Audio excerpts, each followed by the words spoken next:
Welcome to the Living Artist Podcast. I'm your host, Preston M. Smith.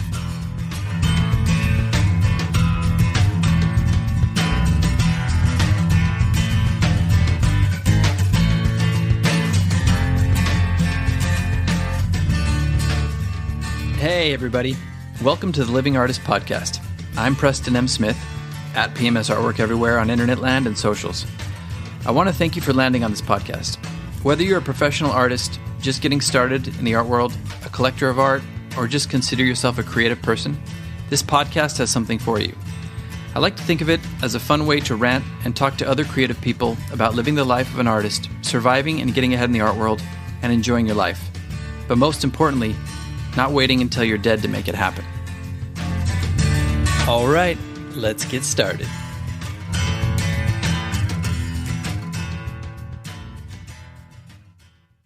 All right, we are going. We are here with, is it Sakhai? Is that how you say your last name? Yes, Sakhai. Michelle Sakhai. And this is the first time we're talking. How are you doing, Michelle? Great, thank you. Thanks for having me. Yeah, it's good to have you here.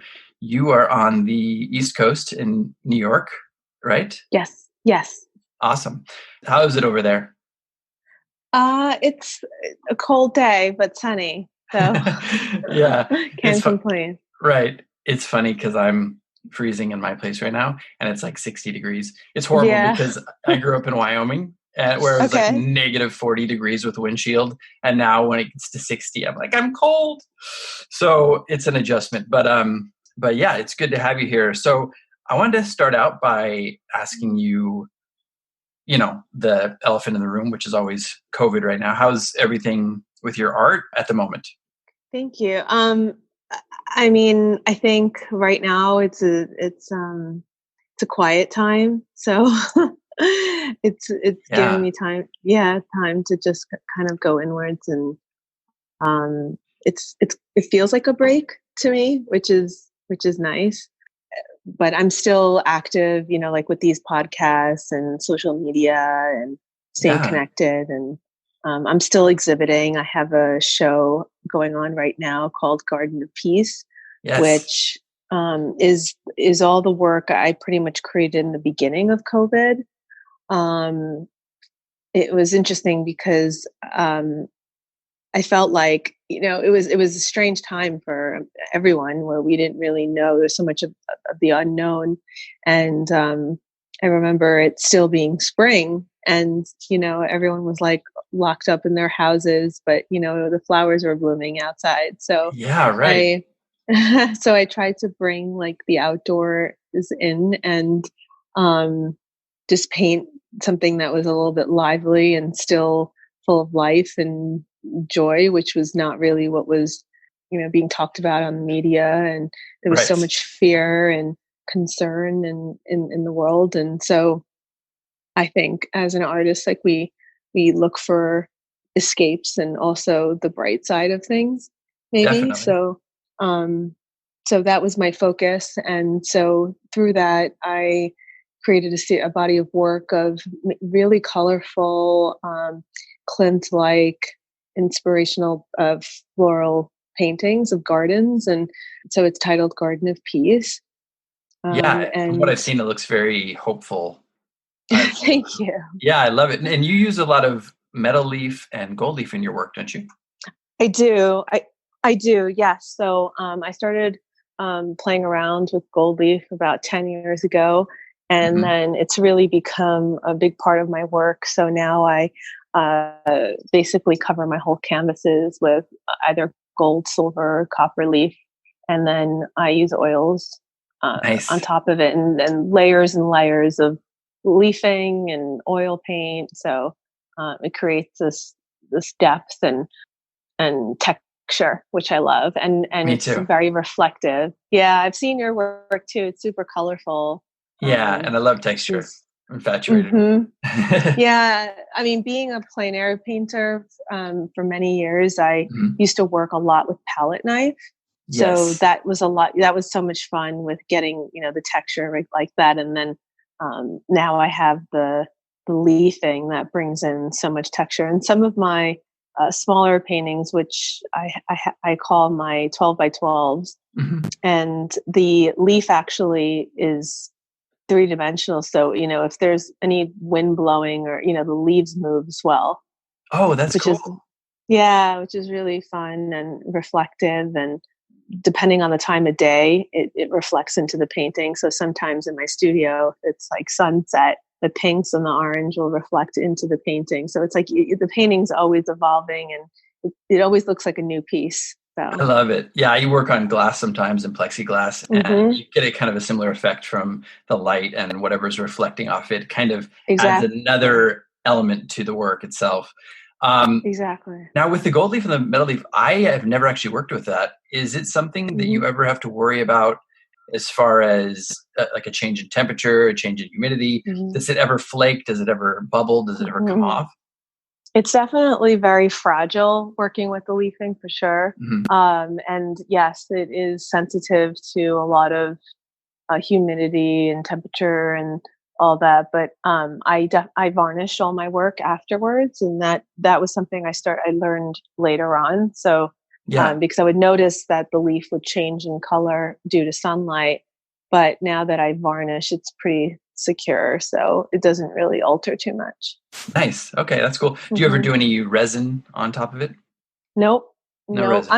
I'm pretty old school when it comes Yeah. to I've been trained very traditionally. So Yes. the oils, you're taught like not to mix with any the traditional way, right? So Right. so besides the leafing, I think, which is actually the leafing is also quite traditional. So Yeah, it maybe is. it's all traditional. Yeah, I kind of grew up the same way. I had an old school Boston mentor, and he was been painting Okay. for 40 years, and he always taught us how to do everything. The only thing we really didn't do, I mean, we stretched all of our own canvas. The only Okay. thing we really didn't do was mix our pigments. But that's Okay. something that Right. I definitely want to get into too. Do you do any of that? No, I don't. We did make our own glues, with the rabbit skin and things like that, but Yeah. we never made our own pigments. I did learn a lot about pigments, and I spent a lot of time you know going to these different academic programs. I spent time learning about the which colors are more translucent and Mhm. things like that, and learned a little bit about pigments, but we never actually made our own. It just Y- seemed like too much work. Yeah, it definitely is. If you got time on your hands and you're a traditionalist, it's something that Yes. I know there's certain artists that are very interested in that. And I'd like to learn it, but I don't know if I would. I don't know if it's very practical moving forward, hmm you know? hmm So I wanted to ask you, how did you hear about the podcast? Or how did You you know, stumble upon it? I think one of my interns actually found it, and then brought it up to me and Oh, cool. asked. Yeah, yeah, Nice. And now we've been following each other on Instagram. I've been stalking you. yeah. I saw you Oh, preparing great. Me some too.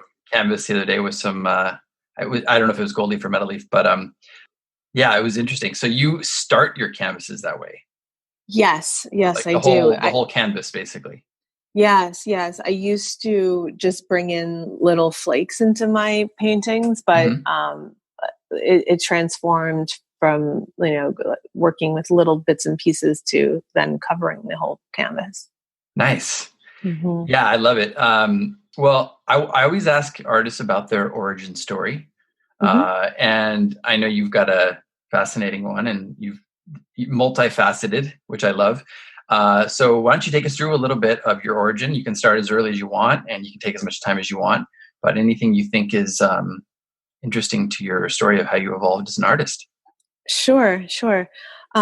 So I grew up in Long Island, and I had an interesting, um, I guess, introduction to art because I did grow up with a family of collectors, as well as having a private teacher who was actually trained in art schools in Moscow, where he was working on restoration work in all the churches and whatnot out in Moscow. And Oh, he, nice. yeah, so I was lucky to have him teach me from quite a young age. I don't remember exactly; it might have been around 5 or 6. And I, at the same time, was going to an local art school, uh, learning watercolors, and then moving on to oils at 13. But the European at the late teachings, age of 13. Yeah.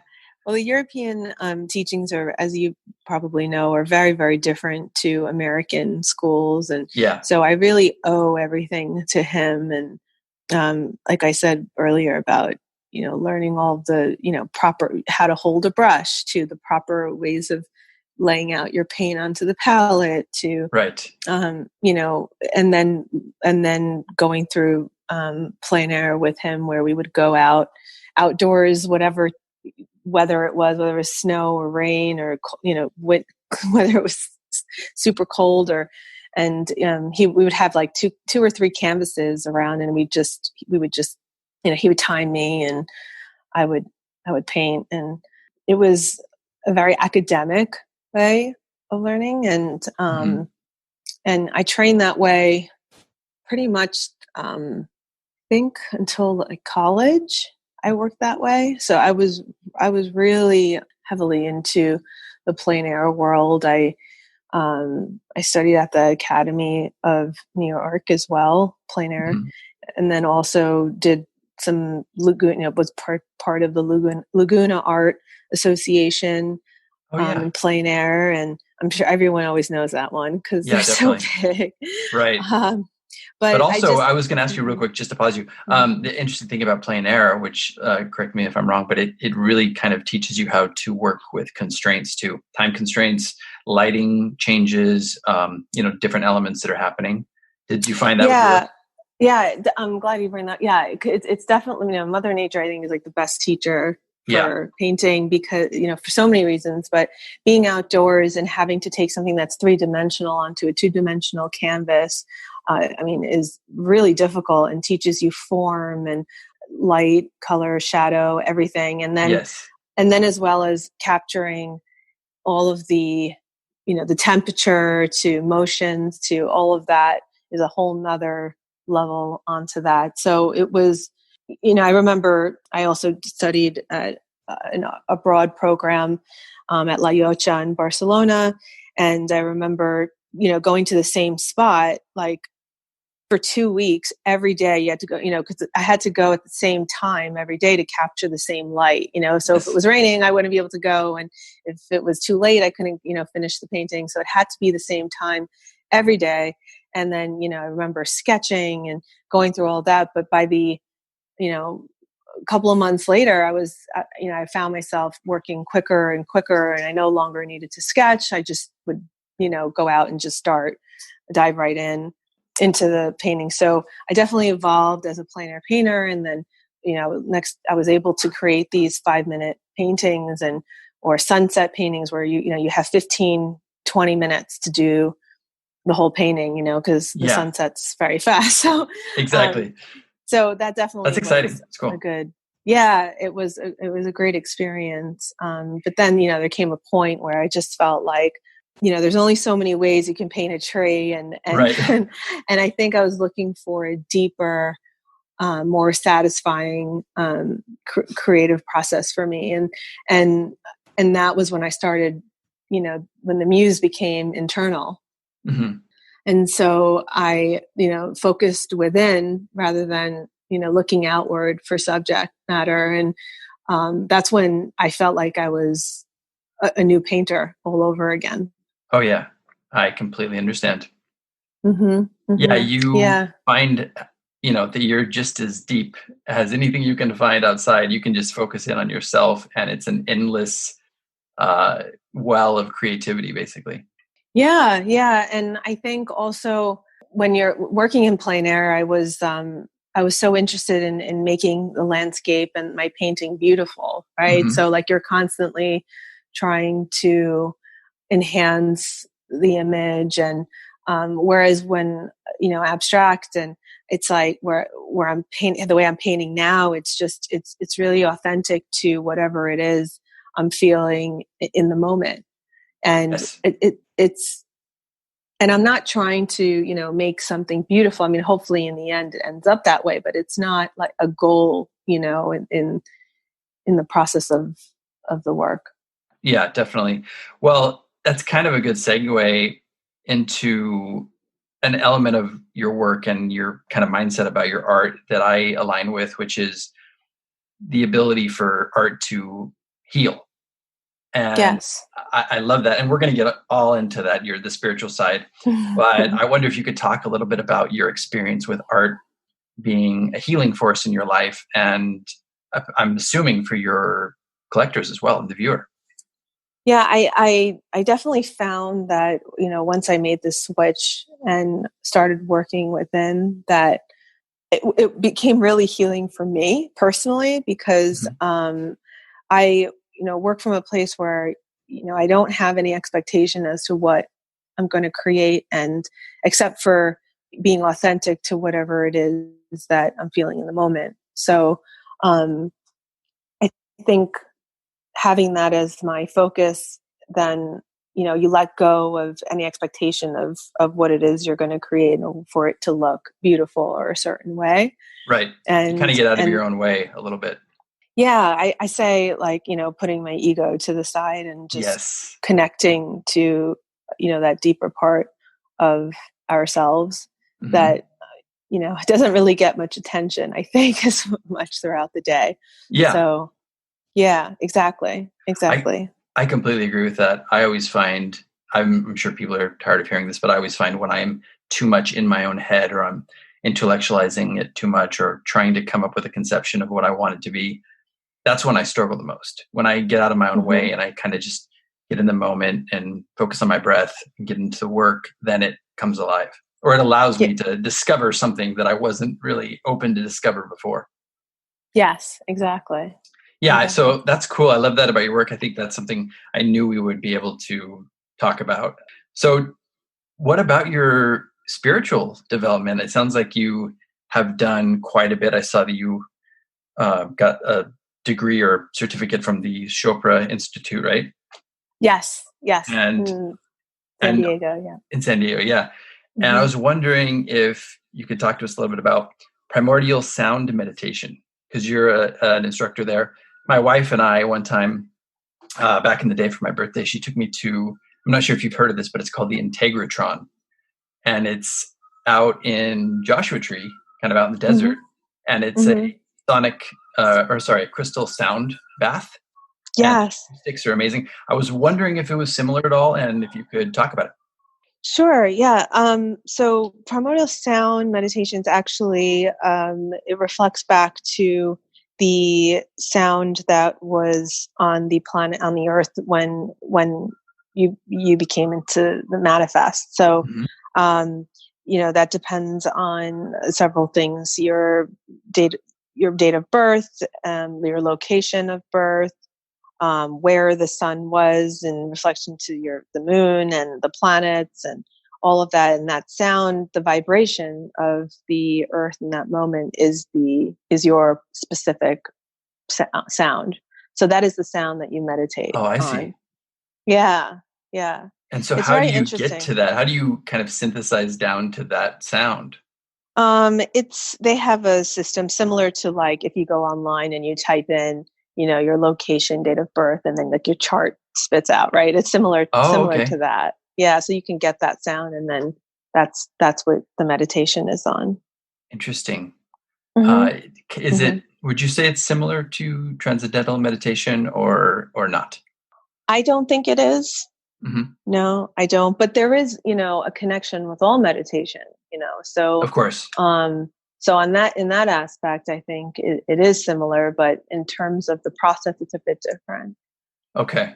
And so Mhm. do you do like a guided meditation? Because I know you're an instructor, or like, do you show up at somebody's house, or do you lead something in a group format? So, I mean, currently I'm not teaching primordial sound. Okay. If somebody is interested in learning, I'm happy to walk them through. But I'm not. A lot of these certifications that I have, including shamanism and things like that, it was just really for my own knowledge. Hmm. I do start my day personally with guided meditations, but before I work, I just do breathing techniques and Yeah. um, meditation that way, Hmm. just to get myself aligned and and so before I work, that's usually my process.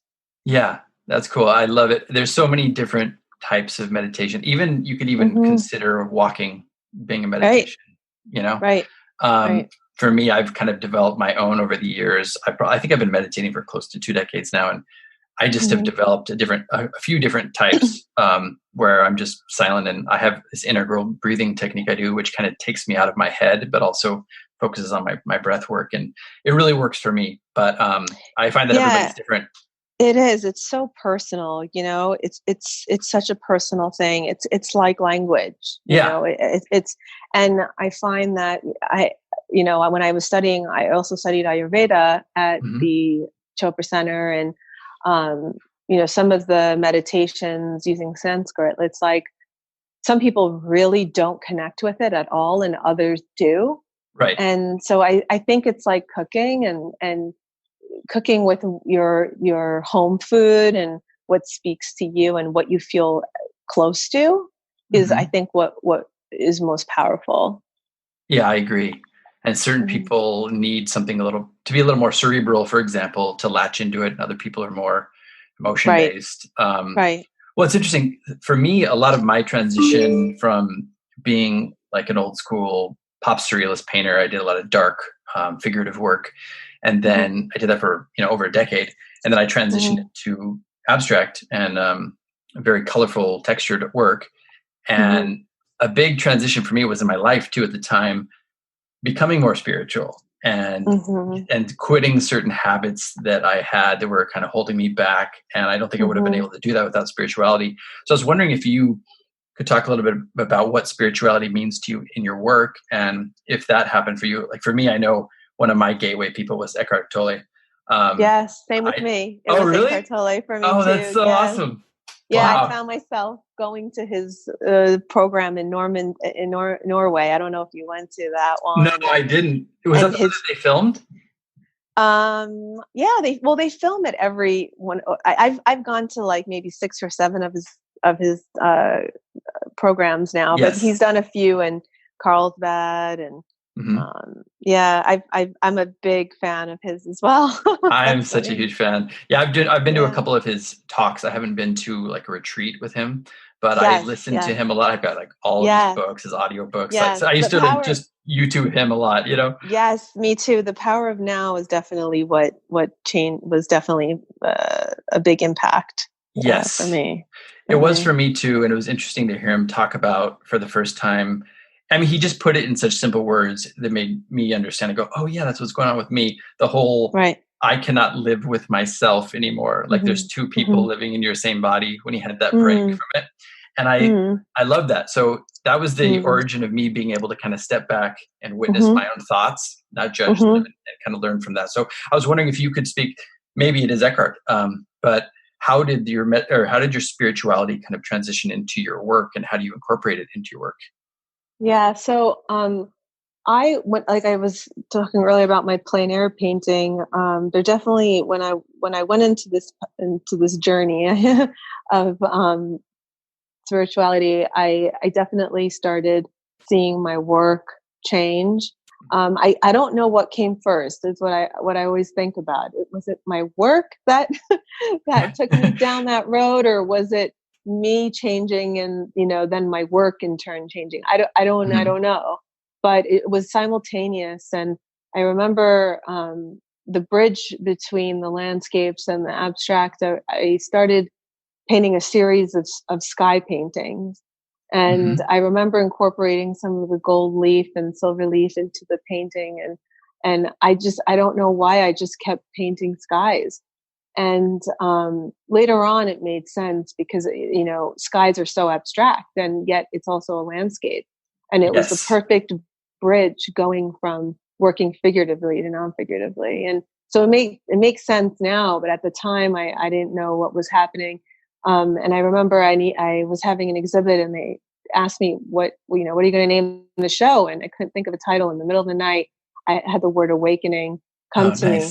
And that's the title of my book today, is Awakening. And it's a compilation of 200 of my most recent abstract paintings in the last 2-3 years, along with personal quotes. Yeah, that's awesome. I was going to get into your So book, but yeah, I'd love to talk about it now if you want. yeah, no, it just all came to, but yeah, it was, I have these thoughts that come while I'm working, and sometimes I jot them down, or, I have them in my phone. And then, so I collected all these thoughts and decided to make a book with my work in it. Michelle Sakhai aphorisms. I love it. That's so cool. So it's all your own quotes then. Yes, it's all my personal quotes. Oh, that's Yes. nice. I love it. Hmm. Very cool. Hmm. Yeah, Hmm. I've written some books. Wrote a couple novels that nobody's ever read, and a compilation of poetry and paintings too, because I was always like punctuating the novels with poetry, because poetry was another way that I felt like I was accessing a similar side of myself as painting. I'm Hmm. sure that's similar Hmm. to you with these Hmm. phrases and aphorisms.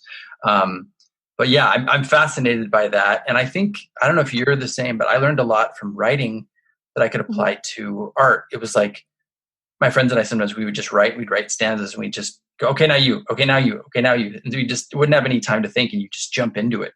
And it was a Hmm. really nice way to kind of work that muscle and access that side of yourself without giving it too much Hmm. conscious thought. Hmm. Do you Hmm. have anything like that, or these were more kind of the opposite that came out while the mind was still? Yeah, yeah.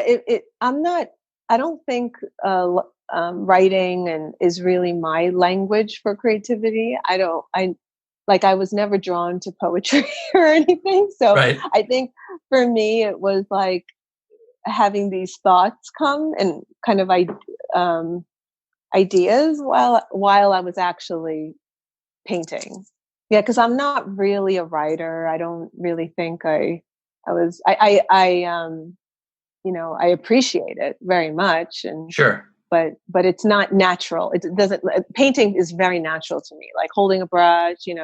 colors, and it feels just so natural, and just design, um, composition, things like that, visual things. But when it comes to writing, and yeah, it was not really my language. Yeah. I mean, I felt the same way until it was like I got Uh, into Bukowski at a really dark part of my life. And it was like all of a mm, sudden I just understood poetry. It just was like, oh, mm, okay, this makes mm, sense to me now. And all of a mm, sudden I was able to do it. But I mm. would have never considered myself a writer before that point Writer. either. That's funny. Yeah, yeah, it's funny. So I guess we're able to surprise ourselves a little bit. Hmm. So you're Persian and Japanese, right? As Yes. your background. Yes. Yes. My mother is Japanese and my father is Iranian. Cool. Yeah, I don't know much about Persian culture, but I love Japanese culture. When I was in college, I had a lot of Hmm. Japanese friends, and my girlfriend and I at the time actually went over to Japan, and we visited. We went to Tokyo and Nagoya and Nice. Kyoto, and Oh, great. it was so amazing. And we actually did this tradition. We stayed with all the families, so we got all Oh, wow. the The non-tourist. traditional experience. Yeah, Yes. yeah. Yes. We actually That's went the to a best way to do it. it's so yeah, I Yeah. agree. I would almost say it's the only way to do it, but some people don't have that Hmm. luxury. But Hmm. we actually went to a bond dance, if I'm saying that right. It was like a traditional dance in I can't remember the village we were in, but it was this huge production, and National Geographic was there, and you just learn the dance and get in the circle and just start going around town. It was Wow. phenomenal. But I remember really latching into the peacefulness of the culture and like the rock gardens, Hmm. the temples, and I love the Hmm. precision of Hmm. Japanese culture, Hmm. and Hmm. the beauty that comes from that. So I was wondering Hmm. if your background also, I'm sure it does, but your background in Japanese culture, does that feed into your work at all? Or Yes, yes, definitely. I think we can't help but to carry, these images, and from childhood. I mean, I grew up Mhm. going to Japan every summer from when I was born till Oh, that's awesome. college, and I had 3 shows there in the year before last. So I try to go often. But when I was growing up, I was going every summer, and we spent 2 months out of the year. And I would go to school with my cousins, and I also was going to Japanese nursery school here in New York, and then it continued after school Japanese school till I was like 13. Nice. But I was yeah, so I definitely understand the culture, and I do appreciate I want to say like the simplicity and Mm-hmm. and so much of Japanese culture is like not what's said, but what's not said. Yes, and definitely. and so similar to art, it's like it's the negative space. Mm-hmm. It's like what's not being portrayed. It's like you have to use your mind and imagination and stillness to understand and to appreciate the work. And I think that simplicity has always stayed with me, and that kind of Zen thinking and the ideas have definitely been, I think, a foundation in my work. Yeah, that's amazing. I'm very jealous that you're able to go there every year. I want to go back. I Yeah. want to take my wife. Yeah, I think when you're little, it's like, oh, I don't, you don't appreciate it as much, and I think when Japan things are again. different, Yeah. yeah, and you don't like what's different, and they don't speak English, and you're kind of Right. like frustrated. But and now I definitely appreciate it, and having exhibited in my grandparents' hometown like 2 years ago was definitely, going full circle for me Oh, to be that's able so to show cool. there. I mean, they no longer, sadly, they're not alive, but still having a presence in my art there, definitely, it was emotional. Oh Yeah. yeah. Did they recognize your roots in the show that you were from there and Yes, yes. So my the hometown is a very small village, so I had to show it in the closest city, which is Mhm. Niigata. That's the bigger city. Okay. So that's where I showed. But yeah, I still had lots of friends and supporters, so they came, and some family as well, my cousins and aunts and uncles. So it was nice. That's awesome. Mhm. So you've had a pretty impressive, collection of shows and representation. You're represented by what, 4 or 5 different galleries? Am I I don't downplaying even know it? now. You're like, there's so I don't many, know. I don't No, even it's not. remember. No, it's not like it's that many. No, It's I'm just just, kidding. I also have shown and, have just had exhibits in places, not necessarily, still there. So, but I Yeah, am right. shown throughout the States. I'm in Santa Fe and Miami, New York, Texas, a couple of different places in California. Yeah. That's awesome. Yeah, it's funny. I know you've been doing this a while too. I've been doing this Mm-hmm. almost 2 decades. And once you've been doing this for a while, there's so many galleries that you've been a part of or you've done shows with that are just no longer there anymore. That's true as well. Yes. Yeah, Yeah. it's funny. We've outlasted them all. So, okay, so we talked about your book. I wanted to talk about that. But what I normally ask people is, because I think of artists a little bit like superheroes, and I was just wondering if you had like a superpower. I always ask people this, like something that gets you, I think you alluded to this a little bit, but if you're not in that mood of creating, if you're having a block or something like that, is there some technique that you use or habit that you use to get you into that creative mindset? Um, And maybe not. I think, I mean, for me personally, it is rare to be like, well, I don't know what I'm going to paint, because to Yeah, be honest, I never know what I'm going to paint until I actually have the brush onto the canvas. So it's not like I mean, right. I may have an idea sometimes, but I may not necessarily.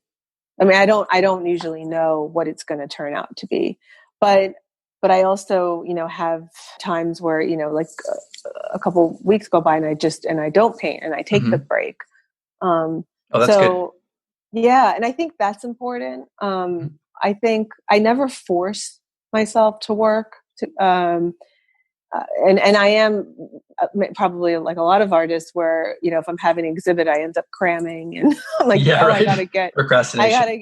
gotta get more work, done. Yeah, But, I mean, I think but that's fun too.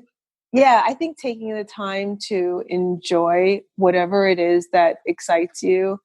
I think it's, I work with kids and they really teach me so much. It's like, the more I feel like as I get older, it's like you're just constantly trying to unlearn everything that you All the learned bad habits. to like Yeah. to be back, thinking like, having that childlike pureness. And I completely agree. And so I think I never work when I don't feel like it. I don't know, but I try to just, for me, travel and enjoying, family and good food and things like that is really just what fuels me. And having that balance of being, still trying to enjoy life, but also, needing, the reality of working and Yeah. trying to have artwork. But yeah, I tend to just, I work when, if I know that it's just not there that day, I accept that. I don't, I'm not going to sit in my studio and force myself to be in there and create. And so that's kind of, I think, Well, where I maybe come that's from. the superpower, is your ability to recognize that and replenish, because a lot of people don't replenish. A lot of people are just, okay, I got to do this. I got to do this. And taking that time to feed your creativity or feed yourself in other ways is important. Right. Yeah. I do believe that we need sleep. Oh yeah. We need, Just ask my wife. support, like whether it's your partner, comes from your friends, or it comes from your family, having that support. And it's okay, it's okay to not have, you don't have to be at it every single day, or push yourself when it's not there. I think, one of the things that I learned through all the years is also learning when to stop, when to stop with Yes. painting also, which I'm sure you understand. It's like you spend all these years at school that it's like they don't teach you when to stop. And I think that's something that no one can teach you. I think that's just experience It is. and And I would learning say a little about intuition, yourself. right? Intuition, definitely, and learning about yourself and how you work, and knowing when you've hit, because we all have our own thresholds and hours where we could keep going. Oh yeah. And so, and then there comes a point where you can keep going, but it's all unproductive, right? Yes. So I think, like, knowing that, when is that point? And I think that in itself is really important as an artist. Yeah, it's like you cross over to that point where there's diminishing returns. You're not, even if you're Mm-hmm. still working, you're not getting that level of work you want. I used to work a day job that I hated, and I would like set aside a couple days to paint. And sometimes I would be so excited and anxious to paint that I would start at like 4 p.m. And sometimes I wouldn't stop until 6 a.m. You know what I mean? Wow. And that was great. But there were times when I definitely got fatigued, and I probably should have, reeled it in.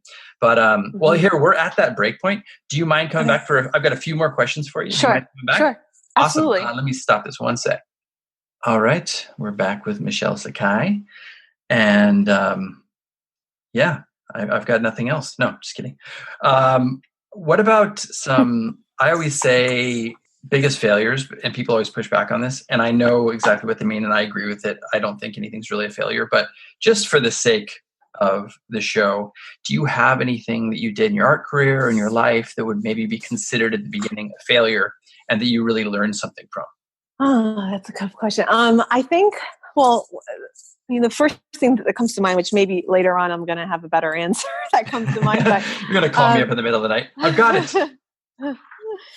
But when I was in learning plein air, and I went to a program called Marchut's Academy, and it was in the south of France, and I was really excited to go. And when I went there, I was a bit disappointed in the program, and we didn't really have a lot of it was in studio, which I was like, oh, we came all the way out here in this beautiful place, and I came to paint, the lavender fields, and go where, all of these French impressionists have gone to paint, and like Cézanne, and I was a bit disappointed. And so I had this opportunity to I think we're losing you a little bit. Is it okay?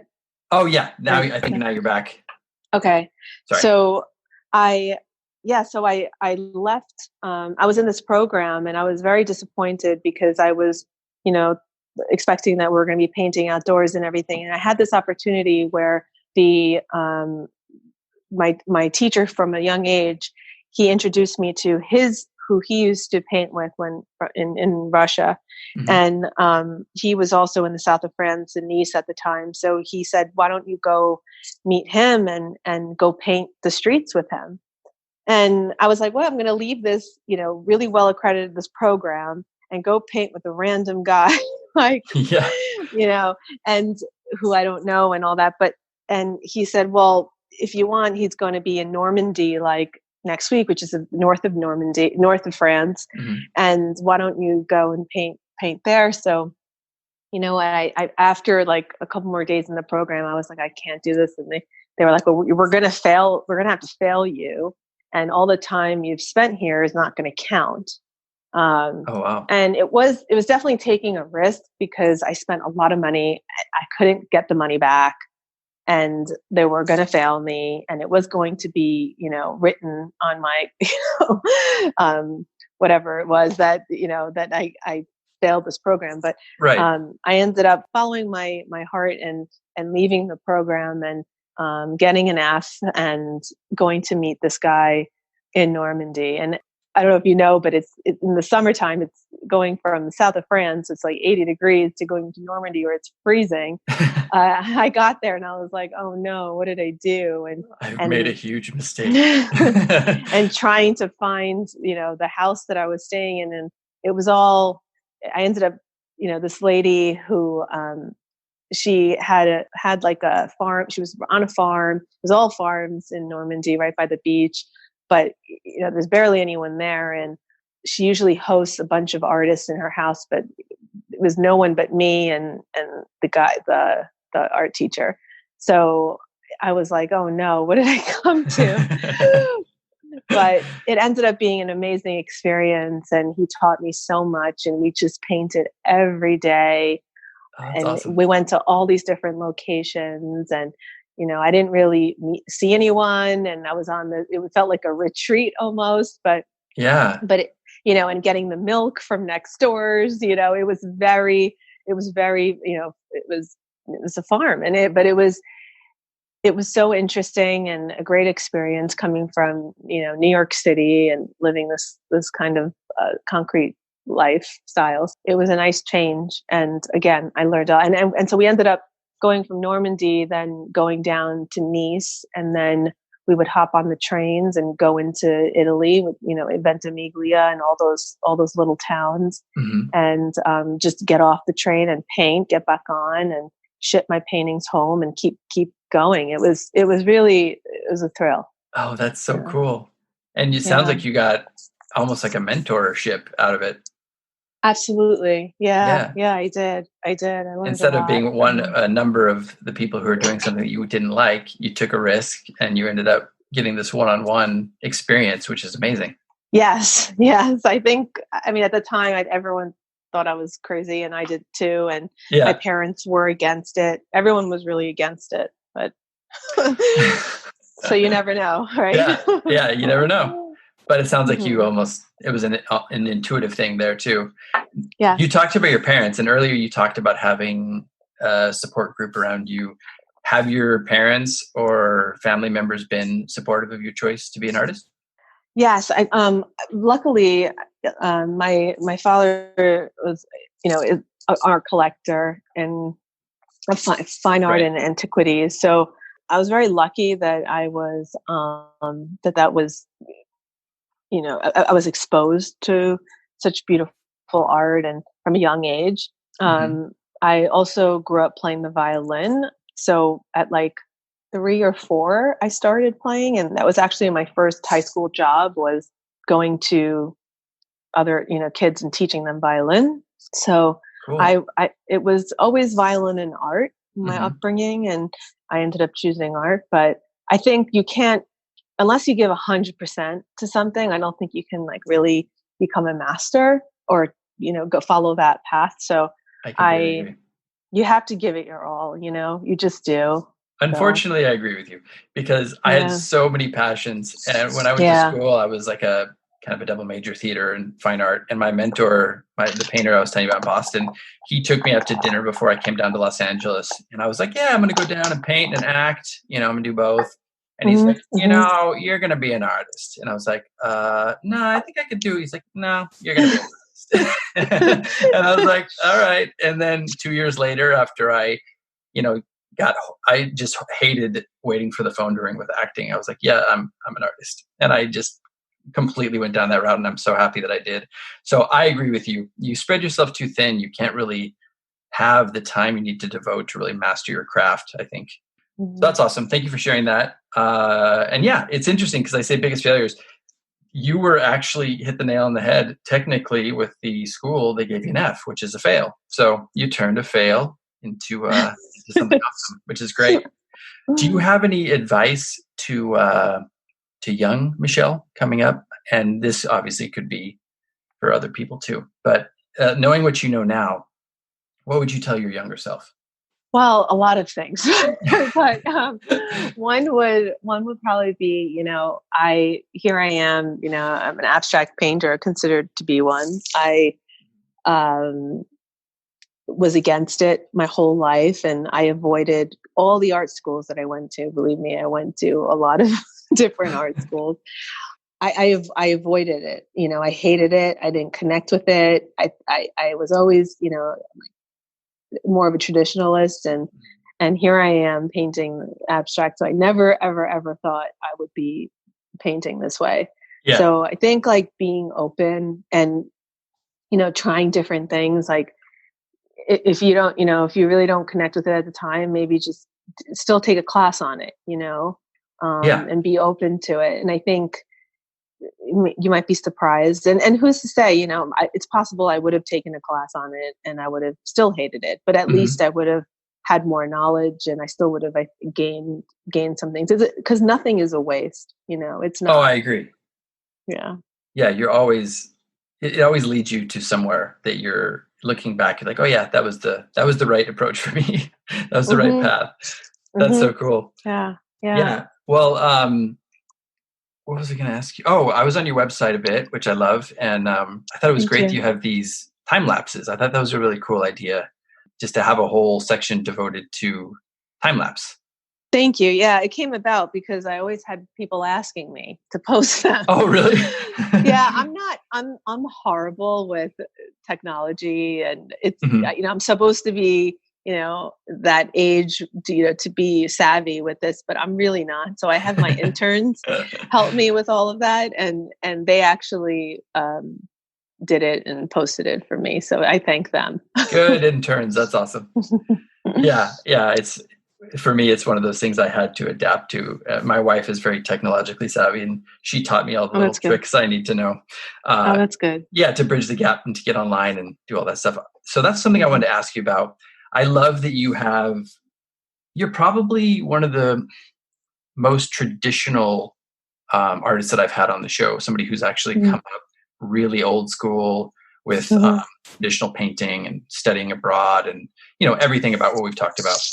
I kind of am a hybrid. I did a little bit about that, and then I did a little of more just kind of figuring out my own thing and adapting to online and stuff. I was wondering if you do any online art sales. Like, do you do any art marketplaces, or are you pretty much on your galleries? Yes, just in my galleries. Okay, interesting. Yeah. Now, I'm assuming they have transitioned to online right now with a lot of the COVID, if they weren't already. Yes, they have. They definitely are doing a lot online. And to be honest, they were doing it before also. Of course, now they've learned to do some virtual shows and things like that. But these galleries are very, they've been doing what they've been doing for so many years that they have a strong clientele and a strong foundation that, they already have their clients. Yeah, definitely. So I think it forces them to be more active. And I think to push themselves more to, go after, email and do that constantly and relying on them to walk in.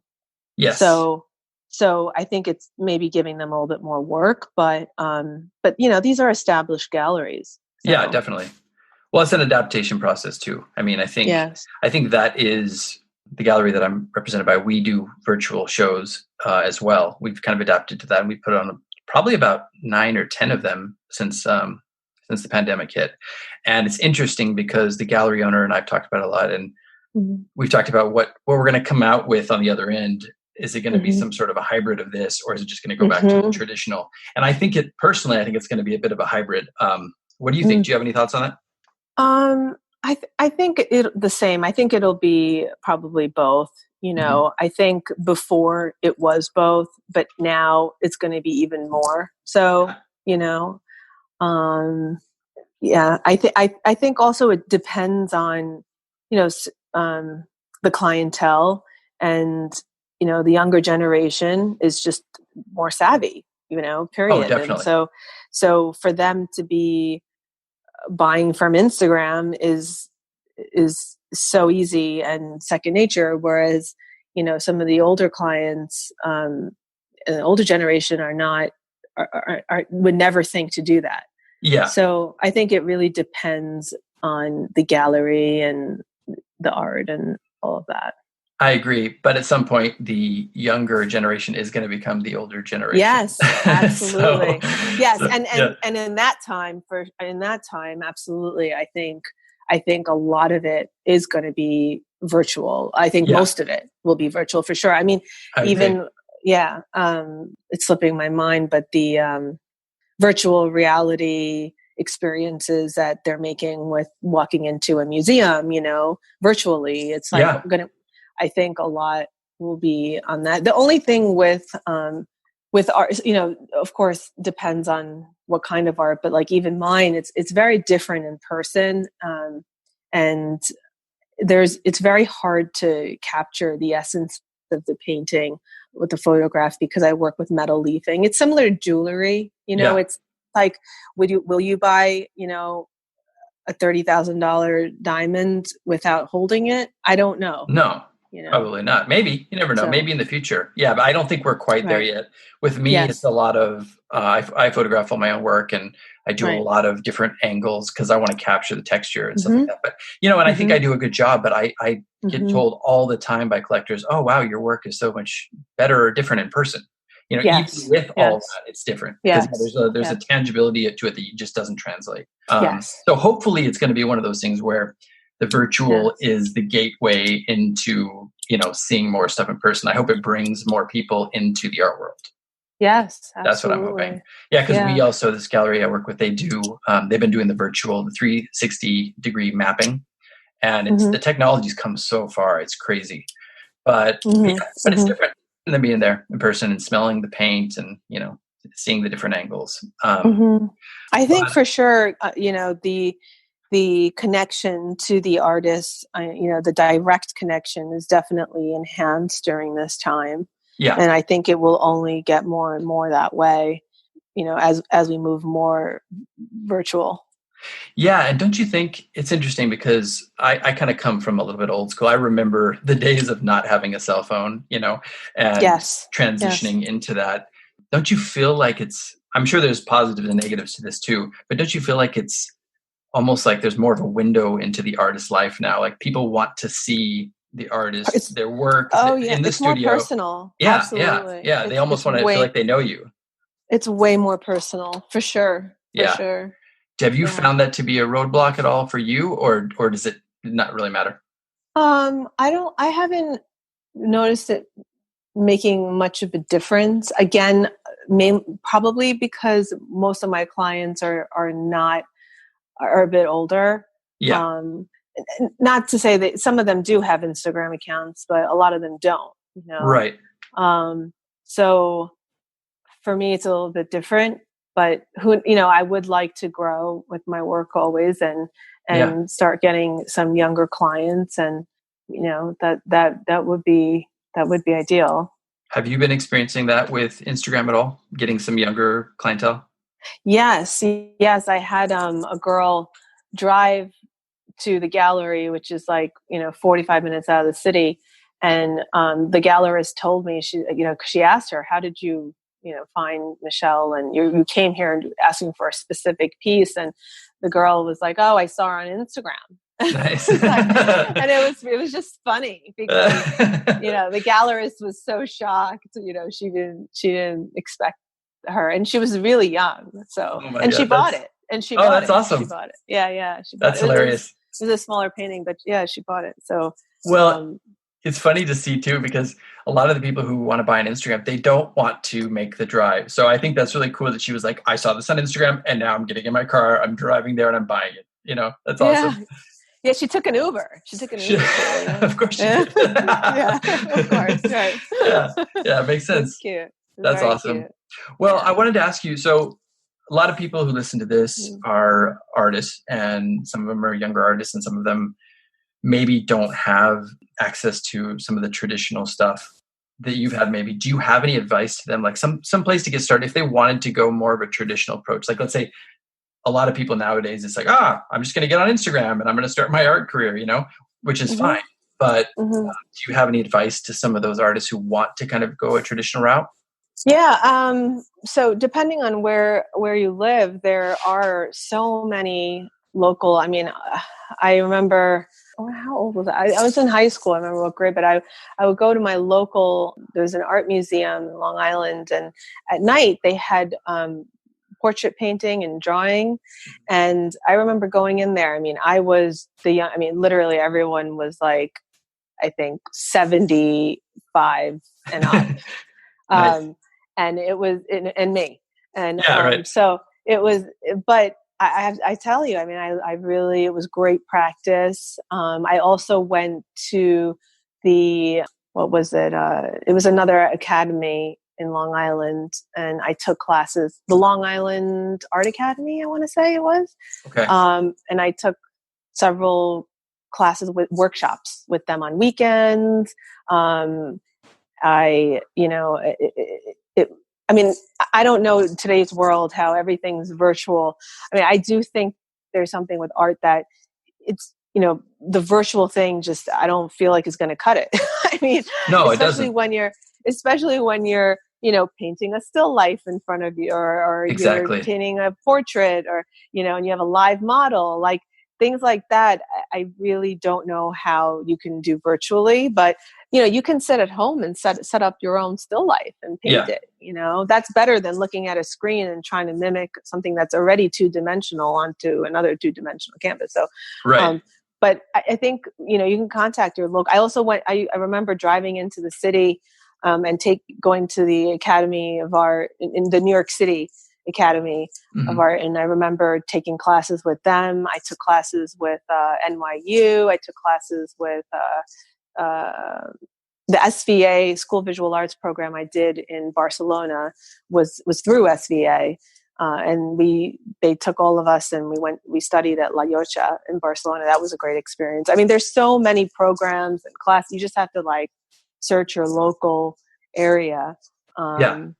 So you say, let's say you're somebody who's coming up and you don't have a lot of money. You just recommend getting involved in like a live drawing? I think if it's about money first, you can set up these still lives at home. If you're interested in that, or if you're interested in landscape painting, go outside. And after school, I would drive. I remember I did a series. I used to paint golf courses. I drove to 30, 40 golf courses in Long Island, and I would just go after school and paint. And then I started getting a following of, these golfers. And then next thing you know, I was painting at the in Pebble Beach in California. I also went to Dana Point. So they have a beautiful golf course beautiful, there. Yeah. I ended up, going with my mom, and I would paint, and then I would come back and sell all my golf paintings. But, you can... All the golfers knew you. They're like, we want to buy this. Yeah. So, I think you don't have to. I think a lot of it is just practice. The more time and exercise you put into it. I did a lot of it on my own, and you can, you don't have to, I think maybe after a certain point where you spent so many hours by yourself doing these, practicing, that it's, you could take a class or join something, but you don't, to start, you don't need to, Yeah, I agree. I feel like there were so many times that I wanted to just jump ahead about 5 or 10 years and just start doing the things that I wanted to do. But I was so happy when I was in school. I actually ended up working with my teacher. I had an assistantship and setting up still lives and like learning how to stretch canvas. But setting up a still life over and over again really gets you some knowledge that you wouldn't have. Learning how to get the lighting and the shadow, and working with that for about 3 or 4 years in school too. Even though I wanted to break the rules and do that, I'm so glad that I got those fundamentals down first. Like, I think the thing with still lives is like, I think also when you're young, unless you're into that style, it's hard, right? It feels like you're kind of doing math equations sometimes. You don't really want to. I remember setting up in my laundry room in my house at my parents growing up, and I would go to my laundry room and I would set up the still lives above the washing machine. Yeah. And I would sit there and I would, the girl who paints washing machines. The light was so dim, it was horrible. But if it wasn't for that teacher forcing me to do that, I don't think I would have done that. Yeah, right. I needed to be forced to do that, but it was good exercise. Well, because it's not sexy, it's not the thing where you're like, oh, this is why I want to get into it. But I always have been a proponent of kind of knowing the rules before you can break them a bit. So. Absolutely. And the one thing I did enjoy I remember was the flowers. I do remember I enjoyed the floral still lives. That I really enjoyed, and I would do that. I remember I did like 50, 60 paintings of just orchids. Nice. And now it's like, I don't even like orchids. It's like, why? But back then I was like, oh, this is cool. I remember using the palette knife and painting each leaf of the orchid. It was nice. Yeah. And when you could argue that some of that floral painting carried through to what you're doing now a little bit, right? That's right. Yeah. And here I am. I did a series. That's true. Yeah. Nice. Well, cool. So I wanted to ask you real quick, is there anything I left out? Is there anything you want to talk about? Anything you want to tell people about? Plug? Whatever. No, just if they're interested in my book, I sell it online on my website or Michelle Sakhai Art, Instagram. Yes. So either one. And my show is going to be coming down right now. So otherwise I would say to go see my show, but this is the one at Alex Rosenberg Gallery, right? Yes. Okay, yes. Cool. Well, if you're in the area, check it out. If not, can you see it online? Yeah, actually, I think you can go to Hofstra's website and find it through there. And also, just staying up to date with me on Instagram. I'm pretty current on there. Yeah, definitely. And so just real quick, tell people one more time how to get to I'm going to put this in the show notes too, but your website is www.MichelleSakhai, right? Sakhai.com. That's MICHELLESAKHAI.com. And feel free to DM me. I love hearing from you guys. My handle is Michelle Sakhai Art, same spelling. And I look forward to hearing from you. Yeah, and go over and check out Michelle's work. It's awesome. It's very vibrant and alive, and I love the spiritual connection as well. So keep doing what you're doing. I know you're going to. And thanks for coming on the show. It was awesome talking to you. Thank you for your time. And I really enjoyed speaking with you too. Thank you. Awesome. Take care, Michelle. Take care. Bye-bye.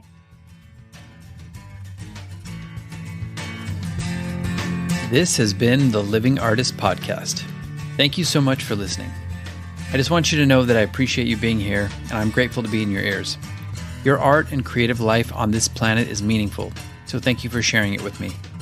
If you like this podcast, whatever platform you're listening to it on, please subscribe and share it with your friends. You can also leave me a positive review to show your support. This helps me to reach more people with the algorithmic magic and keep the show going strong. If you want to see more of what I do and check out the art that I create, you can visit my website at www.pmsartwork.com or follow me on social media everywhere at PMS Artwork. That's it for now. See you back here next time.